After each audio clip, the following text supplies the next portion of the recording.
Hello, psychologists. This is going to be work for quarter two, unit 3, week 1. So we're getting to the halfway point in quarter 2. Man, where has the year gone?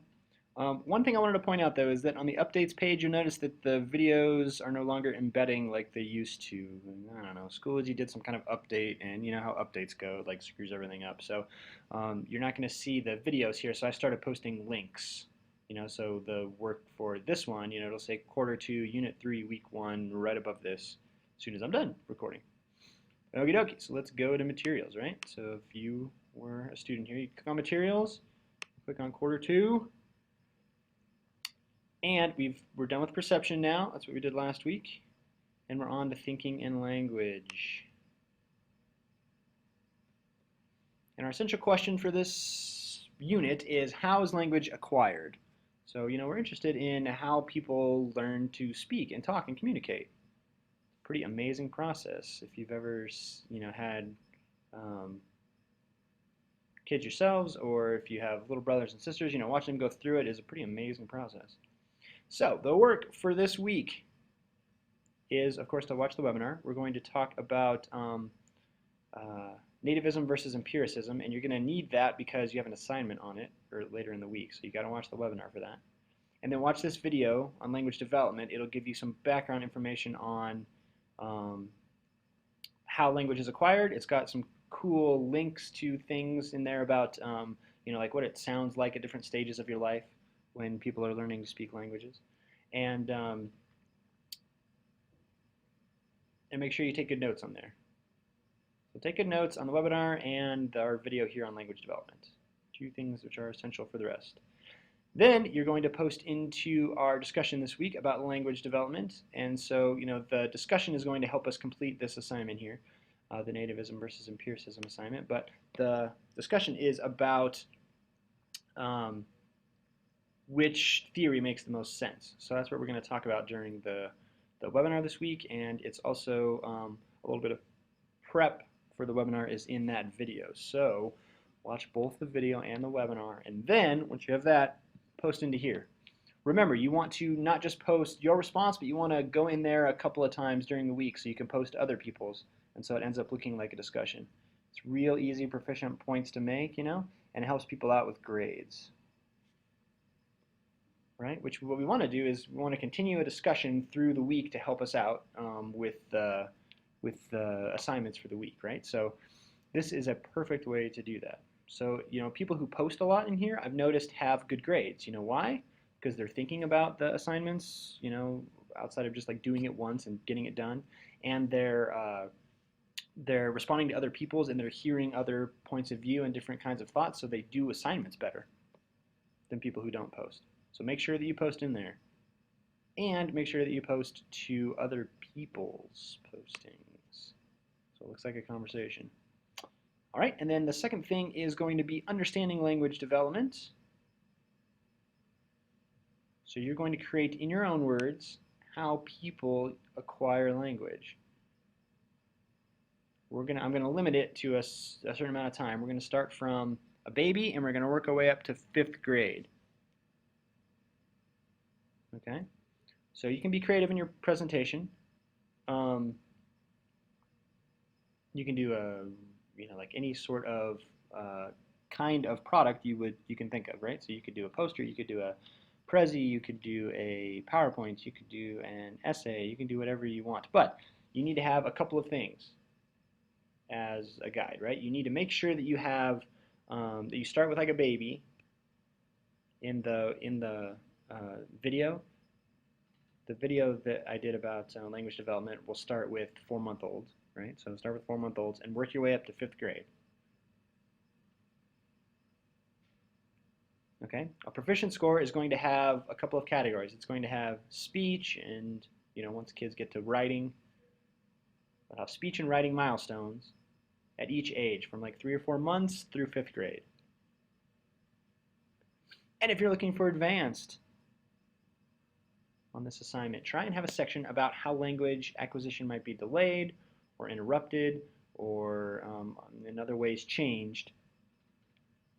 Think of diseases, think of trauma, think of things like that during some of these stages. Okay, they can be mental disorders, they can be physical disorders or diseases. Those can affect language, or trauma. That obviously can affect language development and mental development and cognitive development in a general way.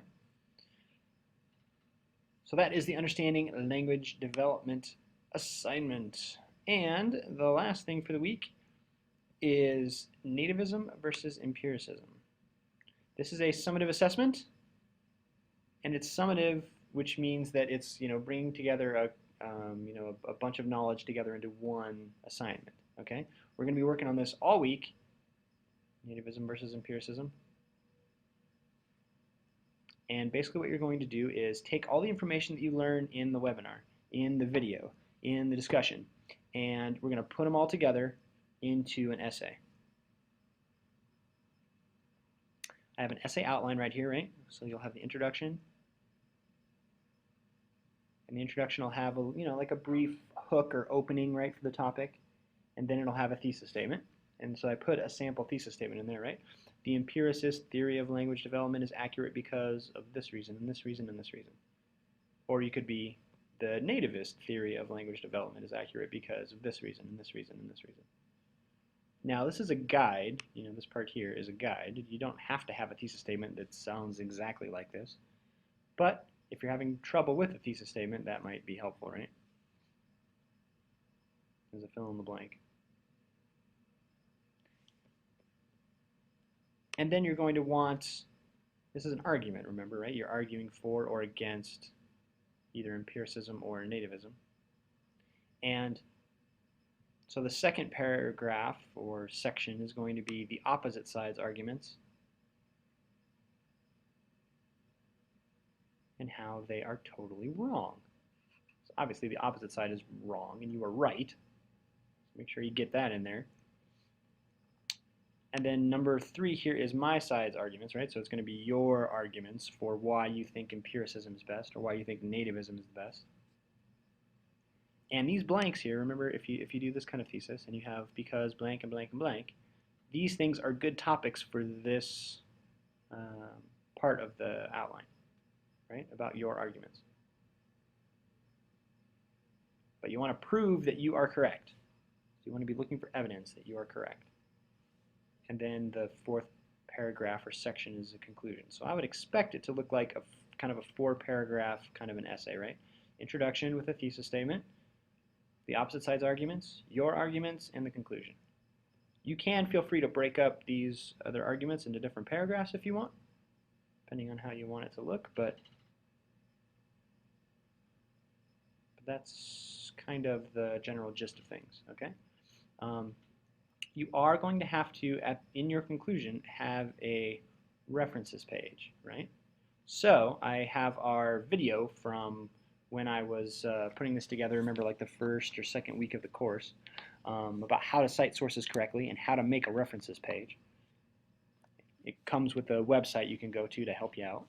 So if you would like to have more instruction or like you feel like, man, this is really tough doing the references page or citing sources, let me know and I will help you. I will be happy to help you. All right, so those are the assignments for this week. The first section of Thinking in Language. We're just going to do week 1 of Thinking in Language. Remember that if you have returned in an assignment, right, like you've redone it, you've gotten some feedback on it, because I give feedback on all of these, on the discussions, on your assignments. And if you see an assignment with feedback and you got like a partially proficient or something and you wanted a proficient, then make sure that you email me that, hey, I redid it and turned it in, grade it for me now, and I'll do that. For some reason, Schoology doesn't let me know if you redo something. They only let me know if you do it the first time. So make sure that I know that you've redone it so I can give you a better grade. All right? So make sure you come to the webinar, and if you can't make it to the webinar because you're a part-time student and you have school, that's totally fine. We're recording it. But make sure you watch the recording then, because it's going to have grades. It's going to talk about the assignments here, so it's going to have a lot of information about nativism and empiricism. So, it's going to be very valuable to you. All right, guys. Have a good week. Let me know when I can help, and we will see you around.